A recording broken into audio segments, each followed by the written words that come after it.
Welcome, everyone. It's June 18th, 2024. A very, very special episode of Scouching Live. We've got the Athletics' Scott Wheeler here, the one and only, once again, back on the show for an interesting discussion, just to sort of pick his brain a little bit, compare and contrast some rankings and pick through some stuff. Scott, welcome to the show again. How are you, my friend? I'm doing well. I'm battling a nasty head cold. My wife would probably tell you that it's not a big deal, but I'm fighting through it here. To use a hockey phrase, we're going to show some mental toughness. Yeah, some grit. Yeah, we're pushing through. No, it's I don't know. I feel like crap. Maybe it's just the last month sort of catching up to me. It's been a whirlwind here. I don't know what it is. I'm off in 2 days to the coaches conference to speak at that. So I'm hoping my throat and the whole nose situation is sorted by then. No, we're all right. I'm excited to get to Vegas next week too. That'll be Yeah, I'm ready to go. It's going to be a lot of fun. I mean, we were meant to do this last Monday, and I then got sick too. So I spent most of last week not feeling too good myself. So I think we're both battling off stuff, but you'll get through it, and we'll have some fun in Vegas at the end of the tunnel, hopefully. So we're going to sort of split this show into sort of a first third and a back 2/3. The first thing I wanted to go through, if anyone is unaware, a couple of weeks ago, Scott, you put out a piece that you do every year. Essentially walking through the way you see the game and what you see and what you look for. And that's something that I'm always fascinated about with other people. And I think that that's a major thing that I think every evaluator that's out there should have a firm understanding of and be able to explain it in an accessible way to people. And I think you do that really well. So before we get into the specifics of kind of what you went through in detail there, maybe like give us like a Cole's notes of sort of when you sit down, watch a hockey game, whether it's in person or on video, like where are you looking first? What's your sort of checklist? What's the guiding light kind of for Scott Wheeler that kind of encompasses everything in this article? Well, I think the biggest thing for me is that the best players in the NHL, the best players playing at hockey's highest level now, all problem solve or almost all problem solve and really understand the game from a practical standpoint on the ice. So for me, it's really about the decisions and the reads and the execution of a player on the ice. And increasingly less and less about how fast a player skates, how hard they shoot the puck, how big they are. I think certainly size matters more on defense than at forward in today's NHL. And I do absolutely understand the value of length and skating when it comes to sort of the translatability of NHL defensemen. But I've watched too many guys who can fly around the ice and have all the athleticism in the world and can really shoot the puck that just don't work out. And they don't work out because they don't have that processing piece. They don't have that decision-making piece. Guys that make a lot of mistakes. If you're making a lot of mistakes in the OHL, or if you're making a lot of mistakes playing against high school kids, whether you're at Shattuck St. Mary's or St. Andrews College, that's a huge red flag for me. So increasingly it's about that. I think coming out of the lockout, everybody thought that hockey was going to become a track meet, that it was going to be back and forth, right? The Tampa Bay Lightning of those early years, that's what it was all about. It was the speed through the neutral zone. It was chasing guys down, that sort of back and forth rush transition game. Increasingly, I don't think hockey is played at all like that. Frankly, I think hockey really slows down, especially inside the offensive zone now. And when it does slow down, can you make the right reads with the puck? Can you move and get open off the puck? Those are the things that, and they're harder to identify than whether a player skates fast or can really shoot the puck kind of thing. But those are the things that the best players in the world all do. So I totally agree with all of that. And one thing I'm curious about based on what you asked, and not because I disagree, but when you say making a mistake, like I am always interested into what that means. Like when you are watching, say, the OHL, right? And hockey often can be a very structured sport, really come down to people being in the right place at the right time. How do you kind of balance when you see something that you jot down as an error, or do you sort of look at it and go, yeah, but on that breakout pass, maybe the guy that I'm watching who's playing center, maybe he did have a bad pass into the neutral zone and there was nobody there, but should there have been, right? Or is the player he's playing with not quick enough to get to that spot in the right time? Like, how do you sort of have that dividing line so that you maybe don't overcorrect or overlook a certain player? So I think there's two things there. One is the habits that precede that decision are important. Whether the decision results in a mistake or whether it looks like a mistake to you is absolutely subjective. I often go back and watch tape when I've jotted down a timestamp at a live viewing. I'll often go back and watch the video to make sure that I've got it right in terms of the actual execution piece at the finish line. But before they make that play, are they shoulder checking? Are their eyes up? Are their eyes down on the puck all of the time? How often are those mistakes happening? Whether or not the team is supporting you around the puck. You watch a player like Sam Dickinson, for example, this year. Sam just tended to cough the puck up a little bit more inside his own zone than other guys. And maybe some of that is the London Knights, but the London Knights were also a damn good hockey team at the OHL level this year. So there's a lot of context that needs to be considered. You have to treat it on a case-by-case basis. If you're a kid who's making tons of mistakes and you're on a really poor MHL team or a really poor OHL team, it's a little bit easier to forgive those mistakes. But really, it's about their eyes, their reads, whether they're counting, how quickly they're making their decisions, or whether they're constantly. I think in Sam's case, some of the troubles he also ran into was just hanging onto the puck too long. And now, whether or not in every single one of those scenarios there was an open pass or an open play to be made earlier is a different thing.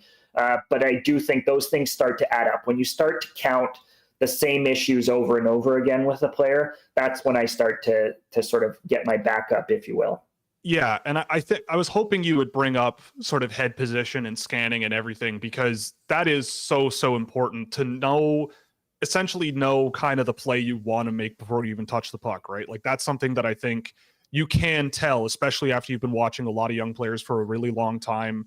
When I see players, let's say defensemen on defensive retrievals, rimming the puck below the goal line and there's no one else there, but you sort of rewind and look back, they didn't even bother looking, right? Like there's nobody there. They didn't bother to look, and you can sort of jot that down and go, okay, yeah, like you got to have that, right? And the NHL is a heads up league. You got to have your head up. You have to know what's going on around you. And I think that is definitely where I think you can easily pick out where a player might have some shortcomings. And even at forward, you can easily pick out the ones who get it at a very advanced level. Like it didn't take long watching Gabe Perreault last year to understand that before the puck landed on his stick, he often knew what that next play was a step ahead. Or even Consta Hellenius with some of his habits on and off the puck in this year's draft. Like there are players very quickly where they just understand it at a higher level.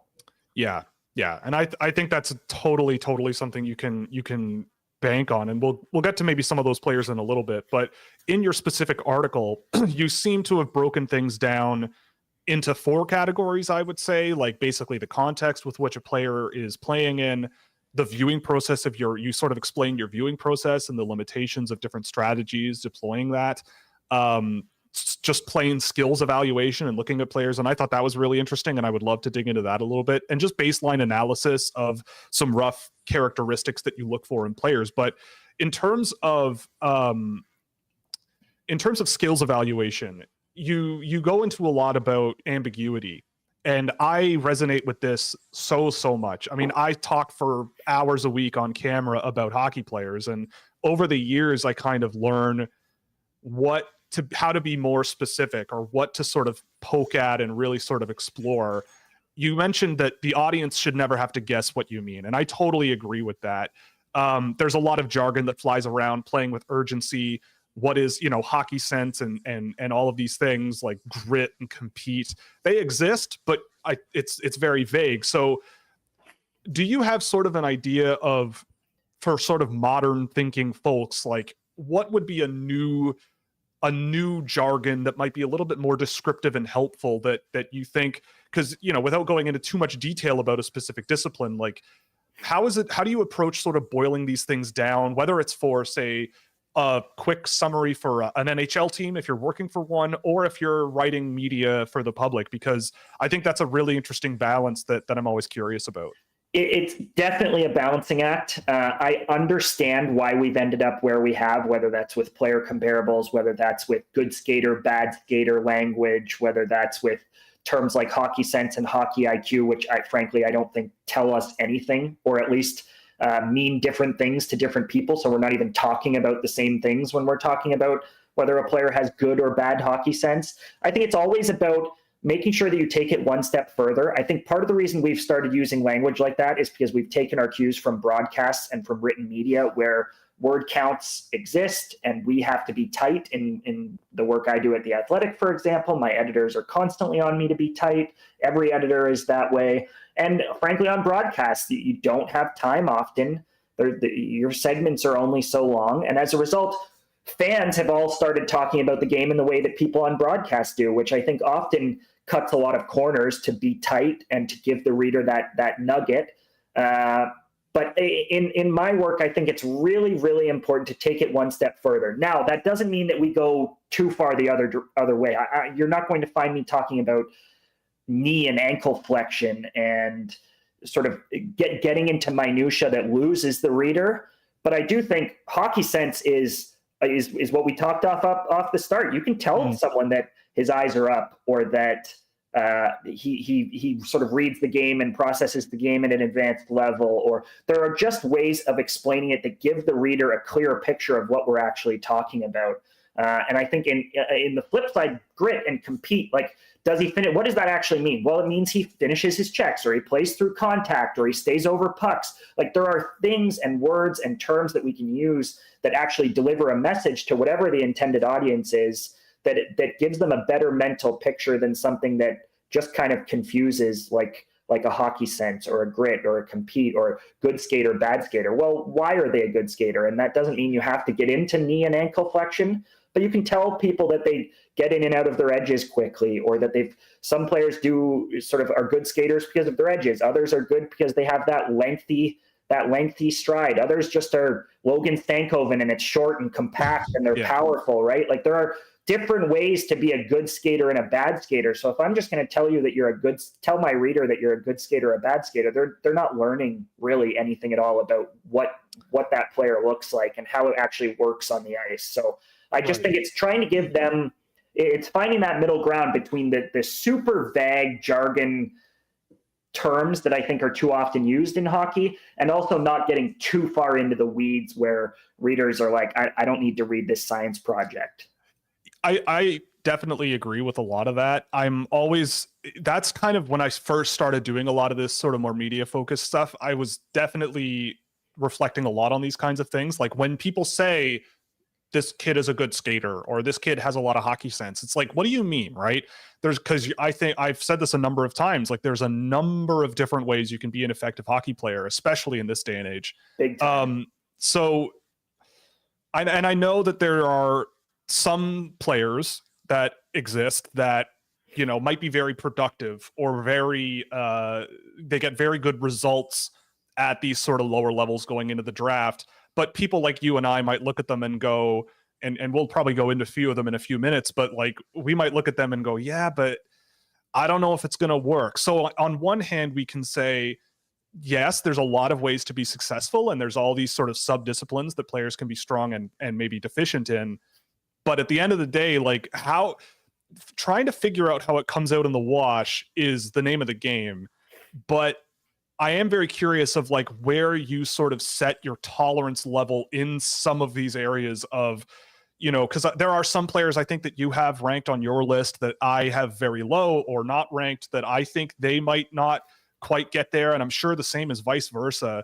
So I'm wondering sort of, and maybe it would be helpful to look at a specific example, maybe a Tarek Parasak, right?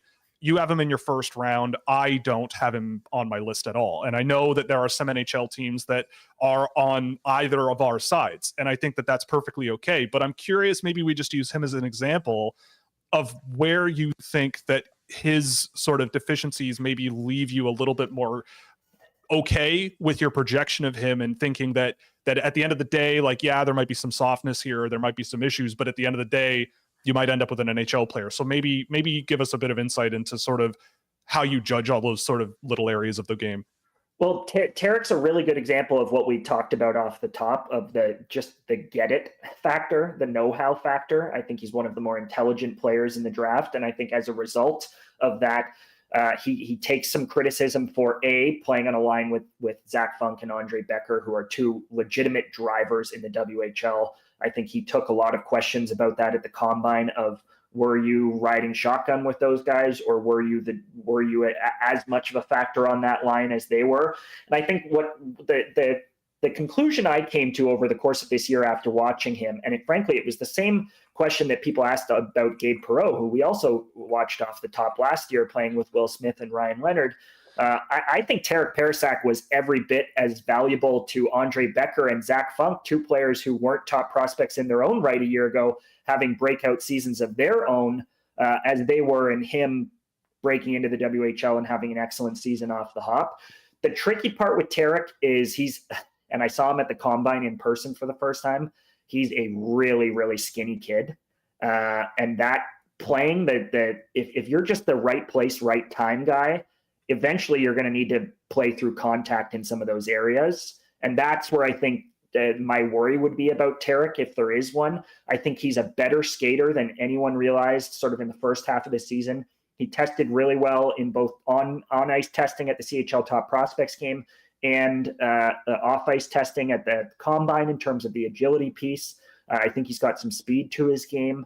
He's obviously incredibly smart. It's the strength piece. Like if he doesn't get, and some guys just struggle to add weight, like it's just hard for them. If he doesn't get stronger, is he going to be able to score enough? Is he going to be able to create enough looks for himself?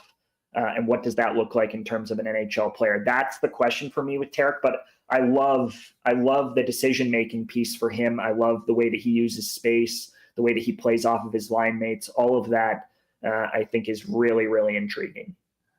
Yeah, I mean, I definitely see where you're coming from with regards to the value of intelligence and the value of just understanding the game and everything. I guess from me, for a guy like Parasak, it's a lot of who is he in the NHL, right? Like I always come back to, if I'm an NHL head coach, what am I putting him over the boards to do?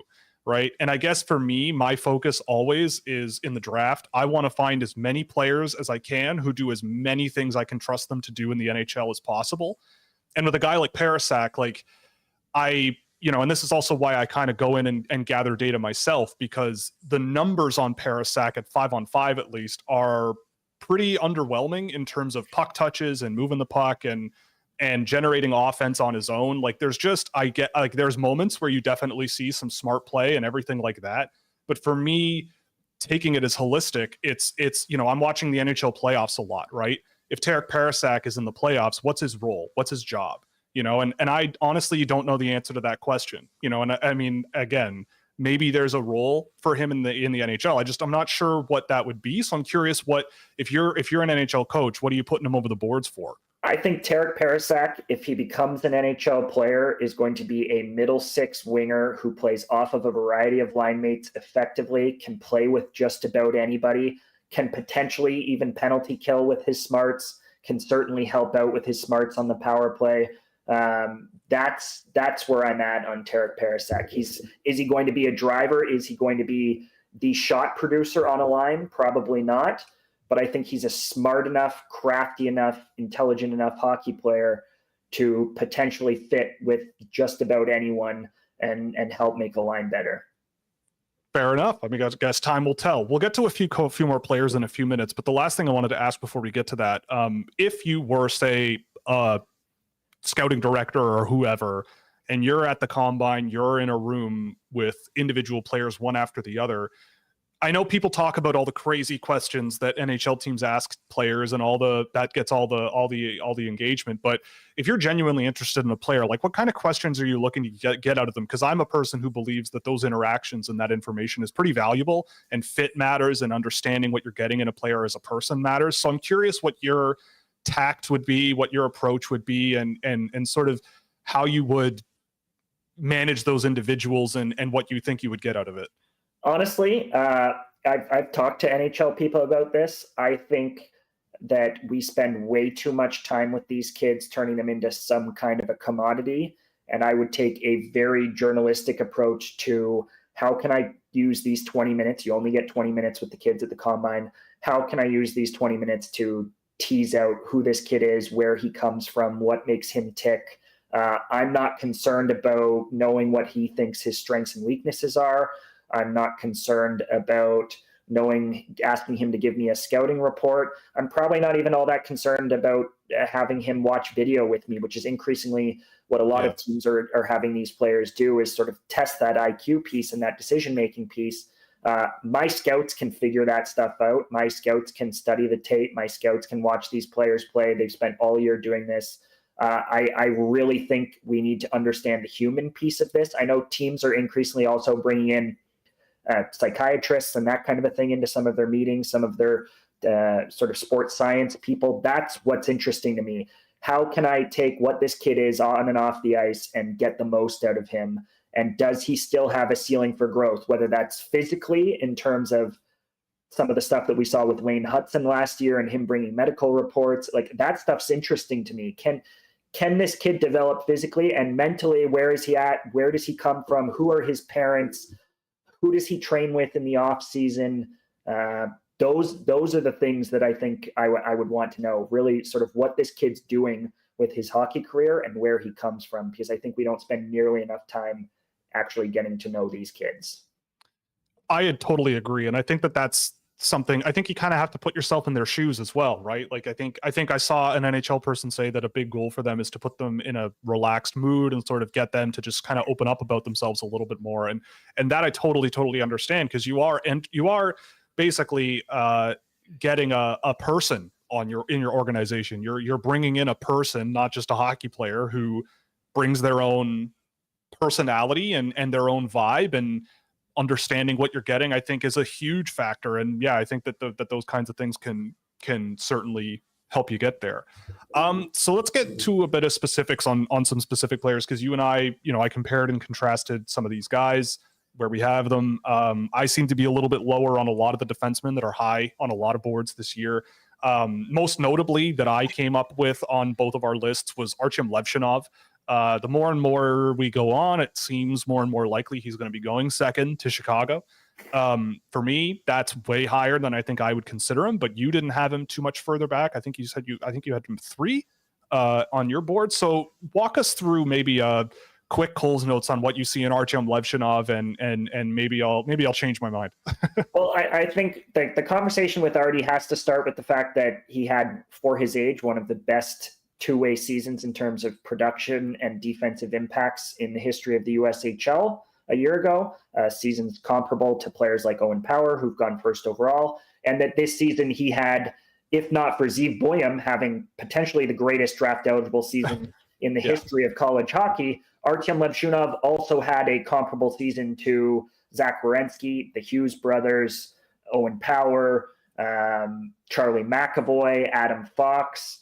His impacts on play, on goals, both for and against, on shot creation for and against. I spent a lot of time at MSU with that staff. They were just a much better team. The ice tilted in their favor more when he was on the ice than when he was off the ice. I think it's extremely hard to have that kind of an impact when you're his age.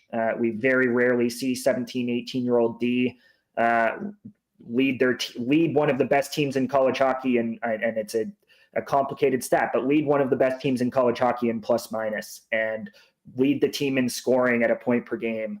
And then you get down into the brass tacks of what he actually looks like on the ice, and I see an excellent transition player who is very free-flowing. I think at times too free-flowing. Yes. He loves to jump into the rush. You'll see him below the goal line trying to make things happen. He doesn't have maybe the soft skill, the finesse skill that you see in players like Zeev Boyum in this class. But I think he makes a lot of plays offensively. I think he makes a lot of plays in transition. And then you see him off the ice, and the kid is a physical specimen. Like, he is among the most well-built players at this age that I've ever seen. Now, there are natural questions of, is that maxed out? What does that look like? How much bigger can a guy who's already that big get?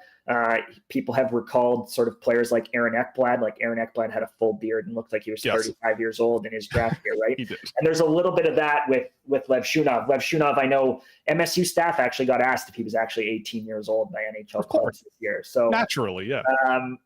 I just think it's he's very green. I would imagine that's going to be your criticism. He's very, very green in terms of some of the things that I talked about off the top. The decision making isn't always buttoned up. The reads aren't always buttoned up. But I think part of that is the fact that he's played in North America for 2 seasons. He was playing in Belarus until he was 17 years old. It's going to take him some time to just figure out the reps, figure out the way that the game is played over here. He just jumped into it and started playing hockey, and it very much looks, when you watch him play, like he is just out there playing hockey. Yeah, it's great. So there's going to be a lot of coaching, but he's come a long way in a short period of time. And I think there's high defensive upside and frankly also high offensive upside with the way he skates, his physicality, his transition game. I'm not sure he's ever going to be a perfectly refined player. There's probably always going to be a little bit of sort of haywire mistakes, chicken with his head cut off out there at times. But I kind of like that about his game too. So I don't necessarily hate that either. Yeah, I mean, I guess with Levshinov, I mean, I'll admit I'm less charitable because taken in aggregate, I've seen a lot of issues with him. But I think what I reflect on listening to what you're saying about him is I think when I see him, I see a player who wants to play a certain way, but isn't quite there yet. Like he has, I think, especially defensively, he can have the intent to play physically. He has a lot of the right instincts along the boards and monitoring rushes and pushing play wide, but just doesn't quite get there. And I think the footwork kind of leaves him a little short. You know, he can get left behind and resort to sort of slashing and cross checks as guys kind of go flying by him. And I've seen that a lot. And I feel like if that's something that you can work on and work and develop and get somewhere, I'm very curious to see where that goes. And it's sort of like an I don't know scenario. But it seems as though like the intent is there. So I'm curious of how you see like a player's intent and value it in terms of development from here. You know, like, is that if you see an intent to play a certain way, but it's not quite there yet, are you basically saying, well, I'm hoping an NHL team sees that as well, and we will work on it, and maybe he becomes more of this type of player? Or do you look at what the strengths are with Levshinov, you know, maybe with the puck on his stick in transition and everything, and that offensive cowboy kind of aspect to his game a little bit, and sort of go, maybe I'd lean a little more into that and go from there?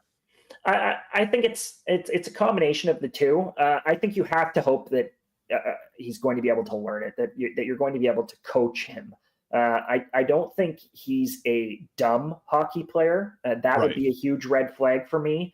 I think he just needs to figure out what works and what doesn't work. And sometimes that just takes time and repetition.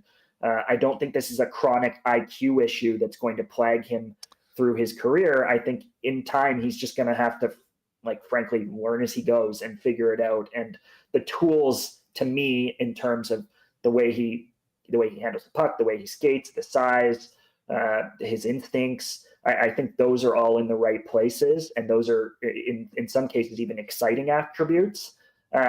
It's just a matter of, like, being patient. I've actually had conversations with people about whether he should go back, because obviously he's one of the only players in this draft class who's eligible to play in the AHL next year. And I think some continuity under Adam Nightingale and him going back and playing at MSU is absolutely what's best for him. Being in the same place for a second season in a row with a coach who knows you, I think that's going to be really important. So I think I will probably actually be a little disappointed if he tries to give the AHL, NHL a go this year. Yeah, definitely agreed on that for sure.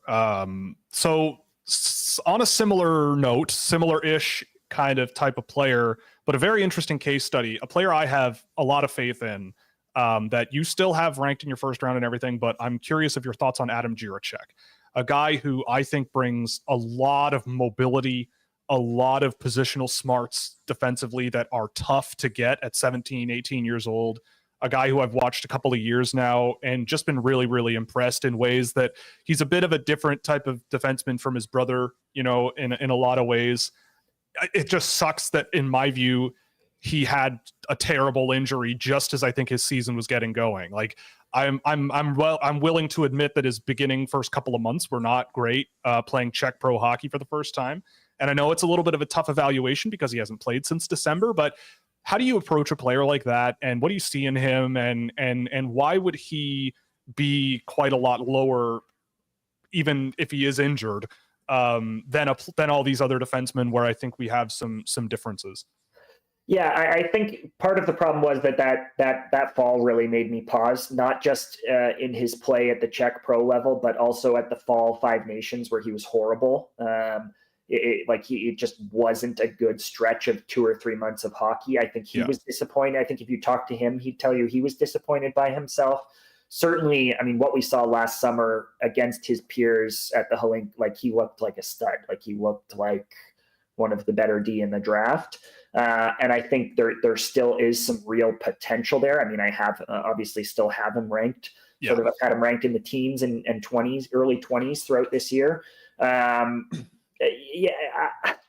don't know if he's another guy where I constantly come back to that sort of question you asked at Parasak of, is he a natural power play guy? Is he a natural PK guy? And if he's neither of those things, what kind of impact is he having at 5-on-5? I think that the odds are that he actually might be a really solid two-way 5-on-5 guy with his mobility, his length, the way he seems to understand the game at an early age.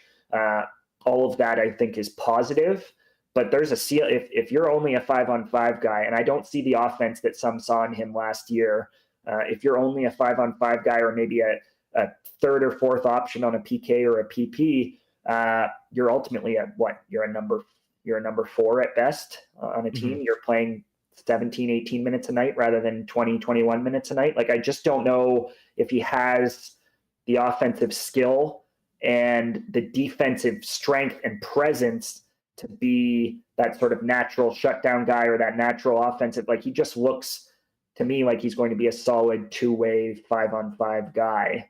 And ultimately, I don't think you take those guys in the top 10, top 15 in a draft. Yeah. All right. Well, yeah, fair enough. I mean, I think there's just a lot of questions with a guy like that. And that's, tough, but we'll have to wait and see. But another name that kind of stuck out for me, and then maybe after this one and the next one, we'll let you get out of here. But one of the interesting ones that I saw in your first round that, as far as I can tell, no one else really has in their first round anymore. Generally, I think I could be wrong, but that's Aaron Kiviharju. A player who, again, dealt with injuries this year, played, I thought, a pretty weak first few games this season in Finland, but then came back from his injury at the U18s. I thought he played quite well for the Finnish team, but I still look at that player and really have some question marks about his projectability to the NHL. But what are you seeing in Aaron Kiviharju that kind of gives you a little bit more of a confidence that at the end of the first round, maybe if he's an early second round option, that's a name you might be yelling into a microphone to bring to your team? Yeah, so Kiviharju is a tricky one for sure. Very complex evaluation. He's not going to be a first round pick. He might not even be a second round pick. I think there's actually a building consensus that if he is a second round pick, it might be sort of late second, early third kind of guy at this point. It's tricky when you're a 5'9", 5'10" defenseman whose skating going forwards isn't a strength. I actually think his edges are excellent and his backward skating is excellent. But he does not have that pull-away gear going forward. He doesn't have that speed going forward, and as a result, I think he has to reset a lot because he can't quite escape guys with his feet. I think the question with Kiviharju, if you view him as sort of a late first, early second, rather than a late second, early third, I think the question that is just whether you believe in the smarts, whether you think that the smarts will carry him. I think Aaron Kiviharju is one of the 5 smartest players in the draft. Constant Hellenius, Aaron Kiviharju, he's among that group. I think he thinks the game at an advanced level. I believe had he played this year that he would have had a really positive season in Liga. He made that team and didn't just make that team, but was a top 6 lock. He was on both their special teams. He even showed well on the penalty kill early on this season before the injury. The injury hurts, though, and I thought he was just okay, frankly, at Worlds. Now, he hadn't played in 6 months, so you got to take it with a certain grain of salt. But I think there's ultimately 2 roles for guys like that. Ultimately, you're the first pairing power play 1 dynamo who's so smart that you're a star in the league. You're the Adam Fox, right? Or there's the third pairing PP2 guy, and I think that's ultimately what you're hoping Kiwi Haru can be. Just a really smart, efficient, modern-day puck mover who outlets pucks crisply, who sees the ice really well, who processes the game at an advanced level, and who defends with those smarts well enough to take a regular shift at 5-on-5 and then potentially how to help out on a third power play. Now, there's a case to be made that you shouldn't be targeting.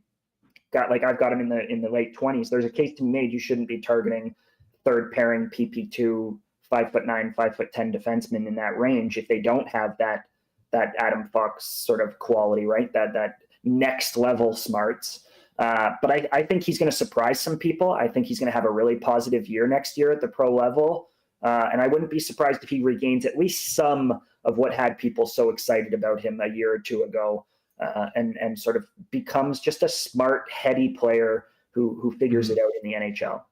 Yeah, I'm really glad you mentioned how smart he is. And I think that's a big reason why he was so successful at the youth level leading into this season. I mean, I agree. Like I grabbed data from a couple of the games he played at the under 18s, and there are some areas where you can definitely go, I don't know, like there's a lot of work to be done here for an NHL player. But when the puck is on his stick, man, the way he sees the ice and the way he can stitch play up the ice and the way he was just like a puck possession rock for that team that kind of lacked a little bit of that in general. Big time. I definitely saw a lot out of him that I was pleasantly happy to see, like things that I had seen before at the junior level in Finland, but that's one thing, but it's a whole other thing to see it at the highest level of junior hockey out there, at the under 18s. I have him quite a bit lower, but that's mostly because, again, like I think you're right in saying that maybe he's a PP3, third pair guy that you can put on your power play, whatever. If you get that in the late first round, then that's a good draft pick to me. Like if you're in that range, like some guys in that range don't even play. So if you have the confidence that Kiwi Haru could get there, then I totally see where you're coming from. So I hope for the sake of people who respect hockey sense and how people see the ice, I hope you're correct, because I've really, really enjoyed you can tell that he's a guy who sees everything so clearly. The last one, before we let you go, that I kind of wanted to go over, everybody seems to have an opinion on Sam Dickinson. You mentioned a little bit about him early in the year, how he plays relative to London and the sort of hockey sense thing that we were talking about for a while and how he might have some issues there. You're still higher on him than I am. Dickinson, just from my perspective, and I'm going to be reductive here, but with Dickinson, every time I've seen him, it just all kind of gets boiled down to, I want to see more out of him, but then he gets the puck and wheels up from below the goal line and just goes for a skate and uses his shoulders and protects the puck and just goes crazy for about 45 seconds. And then I'm right back to where I was on him, going like, okay, like I think there's a lot of work to be done here. So what's the skinny on Sam Dickinson? Like what's out there about him? Like you and I think have similar concerns. But as a finale for today, what's the Scott Wheeler version of Sam Dickinson? Well, I think outside of maybe the occasional hiccup, like some of those hiccups that I talked about off the top in terms of overthinking it, hanging on to pucks too long, not reading it quick enough when the puck's on his stick, especially in the defensive zone. I actually think he sees the ice and made some beautiful east-west plays inside the offensive zone this year, including obviously in the Memorial Cup final, setting up Easton Cowan. Outside of that, like you look at what NHL teams want in an NHL defenseman nowadays, and he checks every other box. He's an athletic kid. He's physically capable. He really developed his shot and worked hard to develop his shot into more of a weapon this year, and obviously scored 20 goals in the OHL, which I think has been diluted by the fact that Carter Yakimchuk and Zane Parekh scored 30 goals in their league. It's not easy to score 20 goals in junior hockey as a defenseman. He's an excellent skater, like one of the best skating defensemen in the draft. I would say that him and EJ Emery are probably neck and neck in that regard. He's just like, he stops plays. He's good in transition. I think his game maybe doesn't have the offensive juice that the rest of those big sort of quote unquote big 6D that everybody talks about have. But he's gonna I'd be surprised if Sam Dickinson isn't a top 4 NHL, even if he's not a number 1 because of maybe some of the IQ pieces. I'd be pretty surprised if Sam Dickinson isn't a very good top 4 NHL defenseman for 15 years in the NHL. Like, he just strikes me as, I've heard Noah Hannafin used a lot. I actually think he might end up having a little bit of a better career than Noah Hannafin if he really hits. But those guys are, I mean, Noah Hannafin just signed a $7 million a year contract. Like, those guys are. Okay. Those guys are valuable, right? So right. I don't see him as a Zeev. Like, I love Zeev. We never even talked. Yeah. I think Zeev is fucking we don't disagree on him at all. I love him. Fantastic. Yeah. And I don't see him in that same light, but I think, I don't think any team's going to be knocking themselves if they pick Sam Dickinson 8th or 9th overall after the true best players in the draft are gone, kind of thing. Like, he's going to be a really good player. Well, Scott, thank you so much. This was a lot of fun, definitely very insightful, and I've got a lot to chew on coming out of this. Before we go, do you have anything you want to throw out there? Obviously, if you check the description, the pieces that we're talking about in question are down there, talking about maybe some of Scott's work, so check that out. But Scott, take it away. You mentioned you're going to be at the coaches conference doing a presentation. You're going to be in Vegas. Like, what's coming up? And then we'll let you go.